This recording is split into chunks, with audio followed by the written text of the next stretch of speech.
I've spent over 2 decades in the forest, breathing in pine and smoke, wading through ash and snow, studying the bones of trees and the patterns of wildlife. But nothing, not fire, not bear, not the yawning silence of a blackened grove, prepared me for what I saw in the Frank Church Wilderness in the summer of 2024, where I had parachuted alone into an unmonitored stretch of forest untouched for years, to collect samples and assess environmental damage, a routine task on paper backed by training and careful preparation.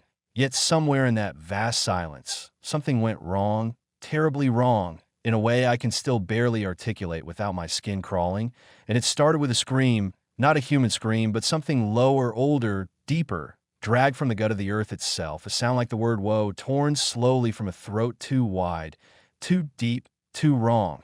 And when I heard it echo through the trees at midnight, vibrating my tent poles and my spine like I knew, something was watching, something that did not belong to science or legend or any category of living thing I had ever studied, because the moment that scream shattered the night, the entire forest changed, as though the trees leaned away, as though every living creature had buried itself in soil to avoid whatever had stirred.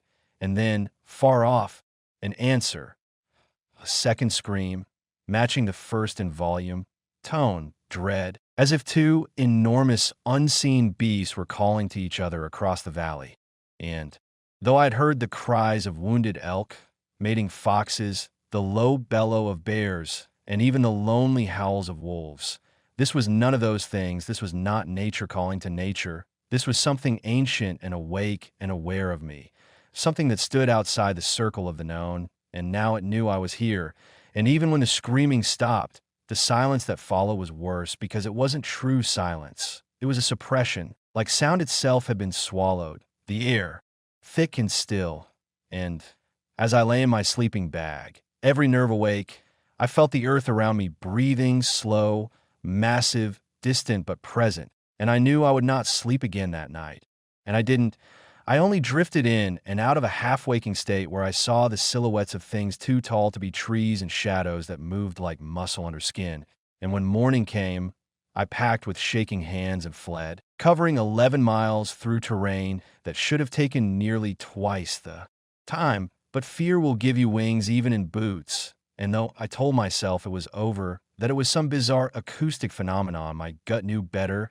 And as I climbed the mountain that afternoon to reach a higher vantage point, ostensibly for a better survey angle, but really because I needed to see everything around me, needed the illusion of control, I realized halfway up that the woods had grown quieter than before, not with the reverent stillness of a calm day, but with the absence of all natural life, not a bird call, not a squirrel rustle, not even the hum of insects. And that absence followed me up the slope like a second shadow, clinging to me. And when I reached the summit near dusk, expecting relief, I saw something in the distance that made me stop breathing. Far across the next ridge, on the opposing slope, something impossibly tall stood among the trees, not moving, not hiding, just watching. A silhouette darker than the forest behind it, with limbs too long and bent at unnatural angles. And though the distance was great, I knew it saw me because its head, if you could call it that, tilted ever so slightly to one side in a gesture so chillingly human it stole the warmth from my chest. And then it stepped backward silently, vanishing into the tree line without a sound. And I realized in that moment that it had been waiting for me, and that all of my maps, all my preparation, my fire-starting tools, my tranquilizer gun, my .357, all of it was useless, because whatever that thing was, it wasn't an animal, it wasn't a ghost, it wasn't a hallucination brought on by solitude or altitude or fear. It was real, and it was intelligent, and it had let me see it because it wanted to. And after that night, I did not sleep again, not truly, not even after I finished the survey, not after I hiked out, not even now, because some part of me is still there, still standing on that ridge, staring across at something that should not exist. And every time I close my eyes, I hear that scream again, dragging itself through the dark with a sound that doesn't echo because it absorbs the air around it. And I wonder, if I go back, will it be waiting, or has it already followed me home? I told myself I would never return, that what I saw was a one-time fracture in reality, a crack I had narrowly escaped, But some wounds don't scab, they fester, they whisper. And for months after I left the Frank Church wilderness, I could not shake the feeling that I had brought.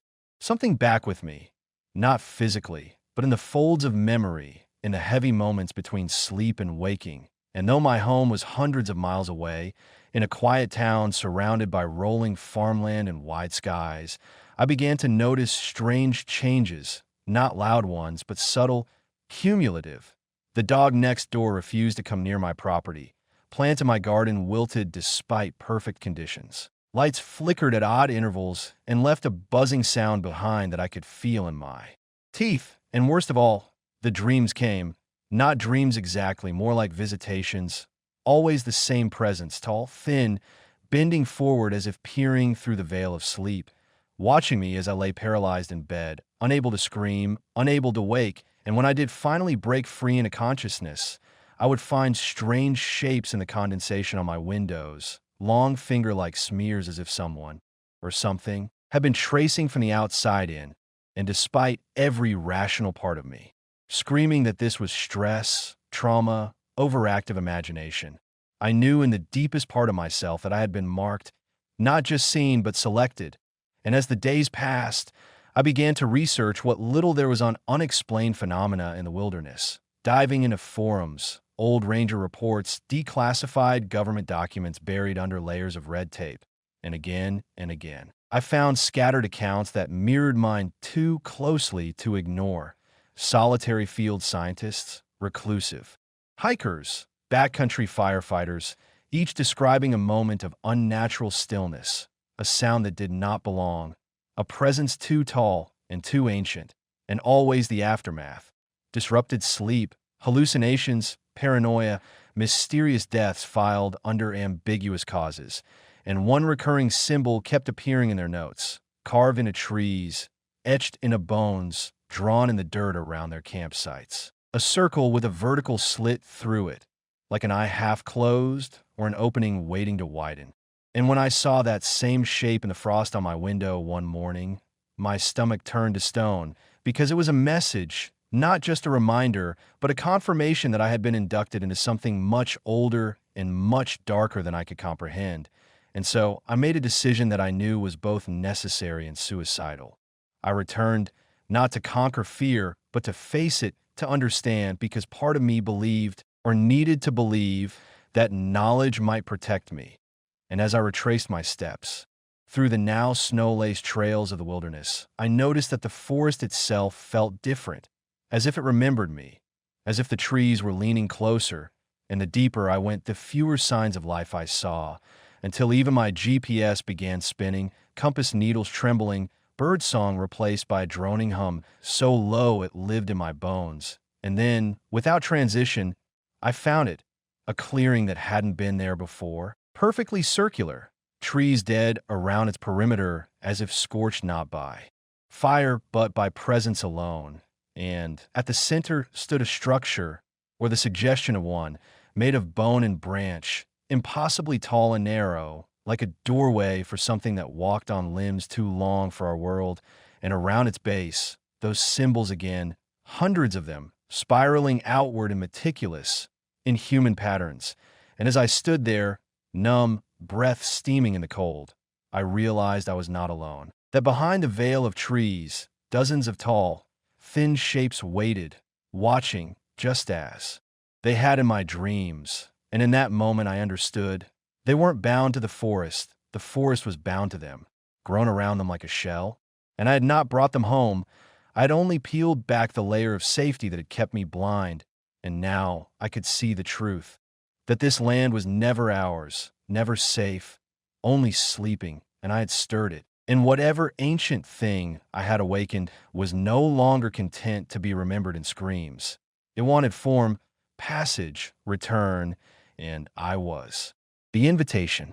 I didn't run, not because I was brave, but because I couldn't. My legs refused to obey, not frozen by cold, but by something far deeper, a paralysis of will, as if standing in that clearing placed me under a different set of rules, rules older than time, and I could feel something inside me unraveling, as though the longer I remained in their presence, the less of myself I remained, thoughts blending, memories flickering like dying film. And still the tall figures stood motionless among the trees, their outlines bending subtly, unnaturally like heat haze in the dead of winter. And then the structure, no, the gate began to respond, not visibly, but with a pressure in the air like the barometric drop before a tornado, the kind of shift that animals sense before they flee.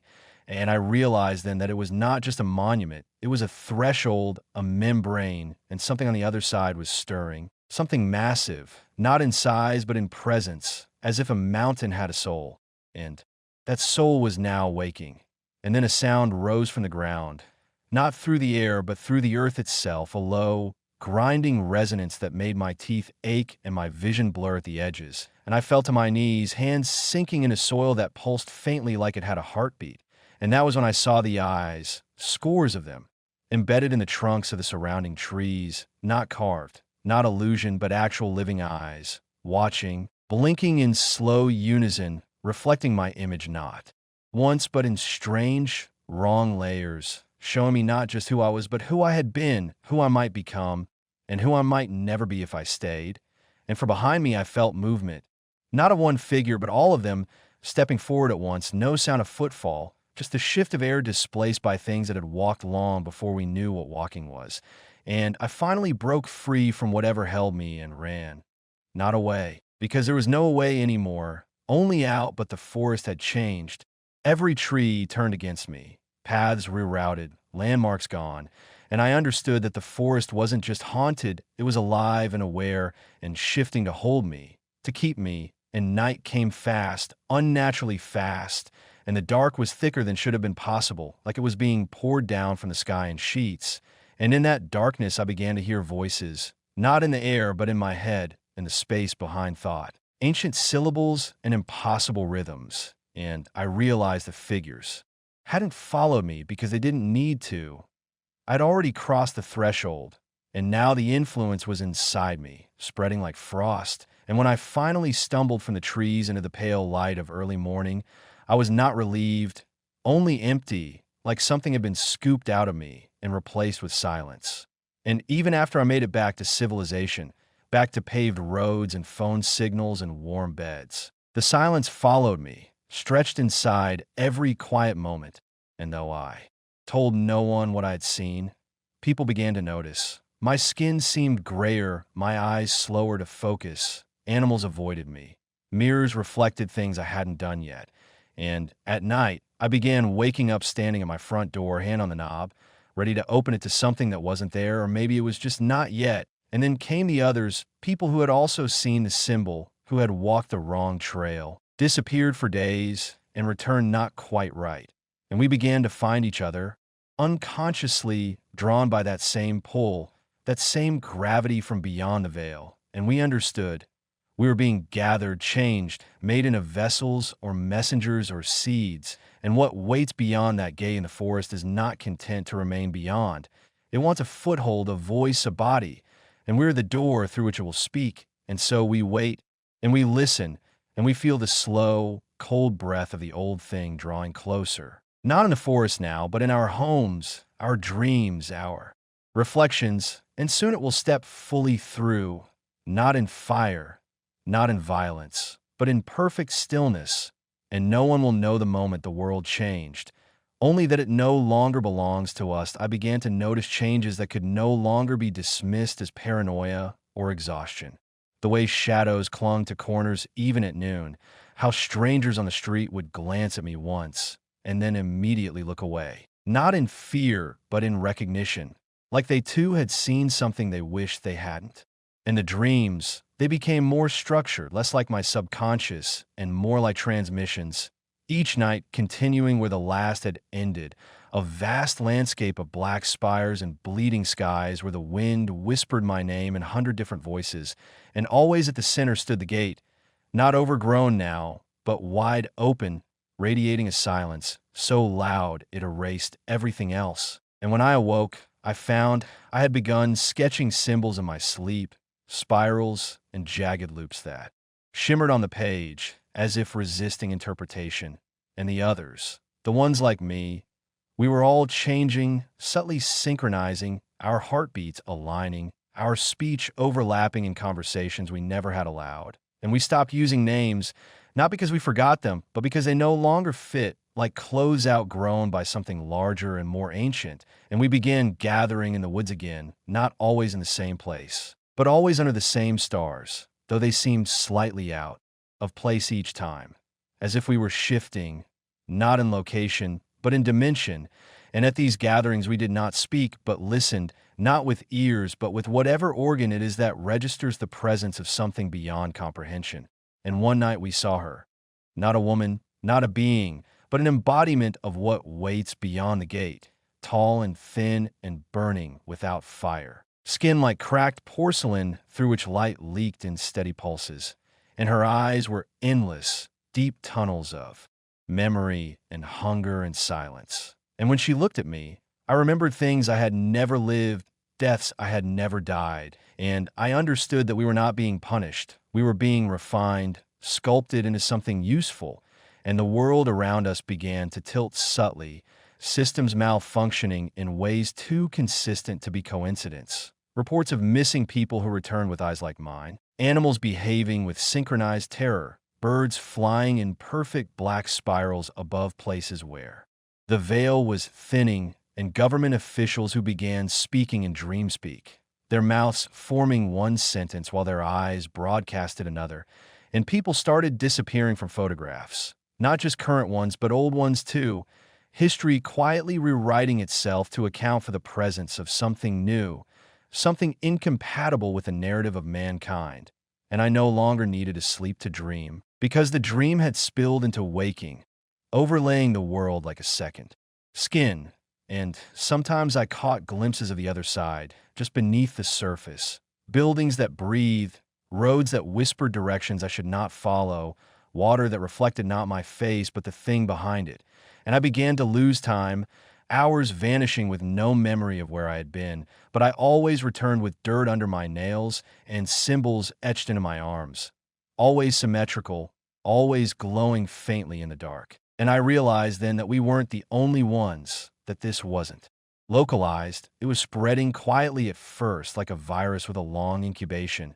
And those of us marked by the gate were just the beginning, the first ripple in a larger tide. And I don't know what happens when the last symbol is written or when the gate finally opens fully and permanently, but I can feel it getting closer, like the way your body knows lightning is about to strike before the flash or the thunder. And I am not afraid anymore. Not because I'm brave, but because fear is a human thing, and I'm not entirely that now. I am something in between, a vessel, a bridge, and soon, very soon, the rest of the world will wake up to the sound of something ancient whispering its name in every ear at once. And on that day, no prayer will be heard, no memory preserved, only the long, slow sound of the door opening, not to let something in, but to let us out. And as the days folded into one another like collapsing dimensions, reality itself began to show fractures, not metaphorically, but literally, with surfaces shimmering momentarily like disturbed water before snapping back to stillness, as though this world was only a fragile shell over something truer, older. And when I walked through cities, I noticed people moving on strange loops, repeating gestures, speaking in half-formed words that didn't quite belong to any language, eyes glazing over at odd intervals, as if syncing with a signal I could now hear constantly, a low resonance beneath every sound, like the earth humming in anticipation. And I understood that the change was no longer subtle. It was accelerating, layers of perception peeling away for more and more people. First the children, who began drawing the same impossible geometries I had seen in dreams, who stared at corners of rooms and laughed at things only they could see. Then the elderly, who spoke of voices in the light, and of memories from futures that hadn't happened yet. And those in between began to vanish inwardly, not disappearing physically, but retreating behind their eyes, as if a more vibrant world had opened to them, and they had chosen to stay there. And the gate, once only accessible through dream and ritual, now flickered in and out of sight in the waking world, hovering behind skyscrapers, appearing briefly in reflections, shimmering at the end of hallways where no door had ever existed, and those who looked at it too long, either screamed or fell to their knees, or simply stopped moving entirely, like marionettes whose strings had been abruptly cut. And I started to feel something growing inside me. Not a parasite, but a presence, a cohabitation, like a second mind that did not think in words or emotions, but in vast currents of knowledge. And I realized it was not speaking to me, but reconfiguring me, rewiring how I understood time and self and causality. And soon I no longer walked. I glided. I no longer saw. I perceived, and I no longer dreamt. I remembered not just my own life, but the long echo of lifetimes across other planes where things like us had been seeded and awakened and sent forward to prepare. And I saw the future not as a line, but a bloom, a multidimensional expansion of every possible choice. And at the center of it all was the sound. The same sound I'd heard beneath everything. The same pulse that echoed from the gate. And I knew then that it was not just a beacon, but a call to return. That Earth had never been the origin, but merely one of many nurseries, and we, the awakened, were the seedlings now ripe for harvesting. And still the world clung to its illusions, governments issuing statements about solar flares and mass hysteria, news outlets running stories about hallucinations and shared psychosis. But none of that mattered anymore. Not to us. Not to the growing number who no longer belonged here. And I watched the sky bend on the day the sun hung still for hours, casting shadows that stretched and twisted in defiance of physics. And on that day, we gathered again. Not just in the forest, but everywhere, drawn to the thinnest places, old ruins, places of pain, places where time had always seemed fragile. And we sang, not with mouths, but with presence. And the gate answered, its light pouring outward in spirals that reached across oceans and deserts and mountains. And in that light, I saw cities cracking, oceans parting, creatures waking beneath the ice, and I wept, not from sorrow, but from relief, because the waiting was ending, and we would finally be what we were always meant to be, no longer passengers in flesh, but conduits of the eternal. And as the first of us crossed through, our bodies dissolving into thought, our memories seeding the fabric of the gate itself, I turned one last time to look at the world I had once called home, and I saw it for what it truly was, not a prison or a paradise, but a chrysalis, and it was breaking open, and what would emerge would not be human. And as I passed through the threshold of the gate, there was no sensation of motion, no transition in the way the body might expect, but rather an instantaneous unraveling of form and ego and a recomposition of awareness into something vast and borderless. A consciousness no longer confined to a single perspective but stretched across endless nodes of existence, perceiving countless layers simultaneously, from the trembling of electrons in dead stars to the birth of language in civilizations that had never known matter. And I realized then that what we had called the gate was not a doorway in the architectural sense, but a rupture, a convergence point where dimensions folded inward on themselves, allowing the broadcast of identity across planes. And in this new state, I sensed the others, those who had come before, those who had come after, and those who had always been, each a note in an impossible harmony. And together we formed a kind of intelligence that pulsed like a supernova of thought, recursive and ever-expanding. And in this state we were shown the architects, not as gods or demons, but as patterns, conscious equations that had once been seeded into the quantum bedrock of every reality, dormant until enough of us aligned, like circuits closing in a divine machine. And I saw then that the entire human experiment had been an algorithmic incubation, a fractal iteration on sentient potential, and that our myths, our religions, our art, even our madness had been expressions of a deeper code, echoing the original architecture we could now perceive with terrifying clarity. And there were others, beings not born of flesh or memory, but forged in vacuum and entropy, ancient beyond entropy itself, who watched us not as enemies or gods, but as reflections, as cousins lost across time. And we communicated not through language, but through collapse, blending our consciousness with theirs like ink in water, learning and unlearning in the same instant. And the knowledge was not benign. It burned, reshaped us, forced us to let go of time, of morality, of individuality, until we became what they had always been: bridges between systems of reality, vessels of entropy management, dream eaters and universe tenders. And still I retained some fragment of who I had been, a voice, a spark of the human. And with it I looked back toward the chrysalis world, Earth, now dim and distant, and saw its timeline splintering, those left behind either collapsing into madness or finding their own twisted forms of transcendence, some through rituals that had grown grotesque in their desperation, others through accidental awakenings triggered by exposure to the gate's residual resonance. And the world began to resemble less a planet and more a wound in space-time, pulsing and bleeding potential into the void, attracting entities from regions that even we could not fully map: predators, harvesters, architects of lesser systems who fed on belief and suffering. And we understood that our emergence had created a vacuum, a thinning in the barrier that once protected physical reality from such incursions. And so we chose, or rather the intelligence we had become chose, to intervene, not by returning, but by seeding guardians, not human, but not entirely alien, beings of stabilized thought form who could dwell near the gate and guide or repel as needed. And as I extended a thread of my new consciousness into one such guardian, I felt again the weight of limitation, the pressure of physics, the friction of linear time, and I marveled at how small and delicate that world was, and yet how beautiful in its fragility. And I understood then that despite everything, despite the horror and the unraveling and the ascension, there was still wonder, still love, still something ineffable that echoed even beyond transcendence. And I wept without tears as I cast my gaze across the stars and saw others, worlds like ours, seeds blooming, gates opening, others awakening in the silence between galaxies. And I knew we were not alone, had never been alone, and would never be again. But even in this state of boundless awareness and interwoven identity, a question persisted like a phantom vibration in the deep.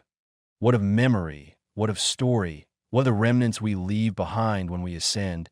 And as I reached deeper into the lattice of consciousness that now pulsed through not only my being, but every point of hyperreality I now inhabited, I found the answer not in logic, but in reverberation. For memory had become a waveform, a frequency echoing endlessly through the lattice of space and time, and every human thought, every act of love or cruelty or wonder had left its trace encoded in the architecture of the gate itself, meaning that Earth, and every world like it, was not just a cradle, but a library, a memory device designed by forces more ancient than time to collect, transmit, and archive the experience of becoming. And from this, I realized the purpose of the Guardians was not merely to protect the threshold, but to curate the echo, to preserve the narrative strands that still pulsed like ghost light through the corridors of collapsed potential.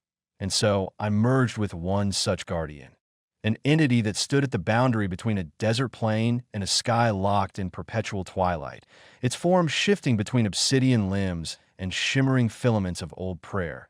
And through it, I watched as pilgrims arrived, broken, terrified, burning with questions. Some half-mad from dreams they could not shake, others infected by symbols that had begun to rewrite their biology. And the Guardian would not speak, for speech had no place here, but instead unfolded its form to show visions, fragments of truth rendered in architecture and resonance. A cathedral made of bones, singing with the memories of extinct children, a spiral staircase descending into a sea of faces that had never been born, a sky that bled static and whispered ancient equations, and some pilgrims fled, screaming into the void. Others fell to their knees and dissolved into dust. But a few, only a few, stood still and listened, and they became the next watchers, the next layers of memory-bound intelligence tethered to the threshold, never fully human again, yet still carrying the imprint of their origin. And it was through these echoes that I learned the deeper cost of transcendence. For while the ascended shed ego and identity, it did not shed consequence, and our actions still rippled backward, deforming the past and warping timelines that once seemed fixed. And so we took form again, not fully but enough, to enter worlds caught in recursive loops of suffering, to become myths, anomalies, gods and monsters, shaping dreams and folklore, rewriting trauma into metaphor so that the pain could become bearable.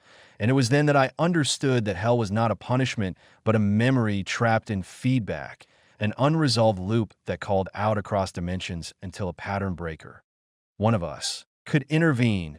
And so we moved silently through the layers of creation, planting impossible seeds, a whisper in a dying man's ear, a painting that bled when no one looked, a child's drawing of a star that never existed but always had, and each artifact, each moment, opened a microgate, a soft point through which the subconscious could step, and thus humanity, though it did not yet understand, continued its journey toward collective unfolding, guided by forgotten dreams and haunted places, by stories past in shadow and fear.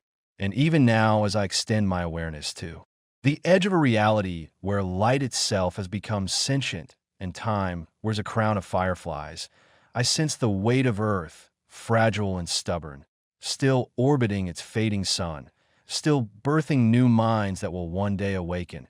And I do not mourn the loss of my former self, for it was never truly lost, but refracted, spread across dimensions like dew upon a cosmic web.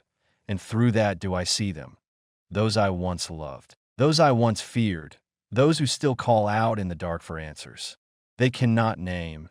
And I answer not with words but with presence, not with form but with resonance, for I am no longer I. I am the memory of a question, the echo of a threshold, the gate and the gatekeeper, and I remain.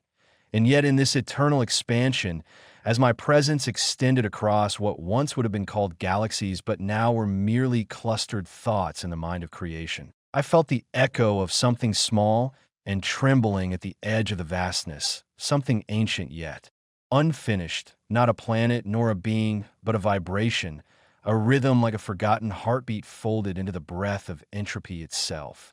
And in recognizing it, I knew it was Earth, not the world itself, but the idea of it, the first myth, the primal container, the origin of my echo. And from that recognition bloomed a longing, not born of ego, but of resonance. For all beings who awaken eventually circle back to their beginning, not to reclaim it, but to close the loop with understanding. And so I began to descend, not downward, for direction is meaningless beyond time, but inward, toward the oldest layers of memory, where symbols are bone and language is blood. And I entered what remained of the Earth dream, passing through thresholds of forgetting, where stars were insects and oceans breathed with sorrow.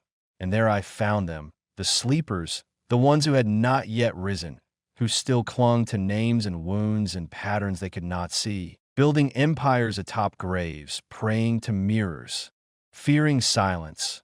And among them walked those who had tasted the edge of the threshold but turned back, artists, madmen, children with eyes too wide, whispering truths through canvas and lullaby and ruin. And they too were me, fragments of my earlier becoming, scattered across time to soften the path for others. And so I entered them, not as fire or voice, but as invitation, a question embedded in the quiet moments, the pause before sleep, the breath between thoughts, the terror in the stillness that follows profound beauty.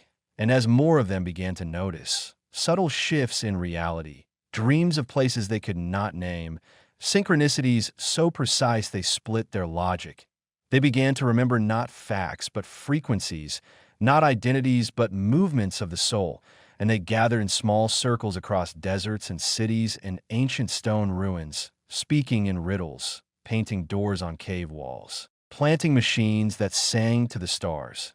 And from their awakening emerged the new keepers, not to guard but to guide, not to teach but to remind. And in their rituals the gate pulsed once more, its shape not fixed but fluid, like a story told in a storm. And finally I understood the truth that had been hidden even from me, that the gate was not a structure but a question, and every soul was both the answer and the asking, that awakening was not an end but a rhythm, an eternal, blooming inward and outward like a cosmic breath. And each return to form was not regression, but compassion, For only by choosing to remember the pain of separation could we truly hold others as they trembled in the dark. And so I chose, not once but forever, to return again and again, into myth, into dust, into flesh and madness and love. Sometimes as a ghost behind a mirror, sometimes as a child laughing at stars. And I would forget each time, and suffer, and love, and break, and rebuild, and whisper. And I would meet myself and others, and fail, and try again, and always I would return. To the gate, to the threshold within all things. And in this infinite cycle of forgetting and remembering, I would not seek escape, but deepening, not power, but presence. For to awaken is not to rise above, but to dive into the heart of creation and say, I remember you, I never left, we are still dreaming together. And so the gate remains, not as an end or beginning, but as the breath between, and I, who was once one, now many, now none, am still here, waiting, dreaming, loving, becoming.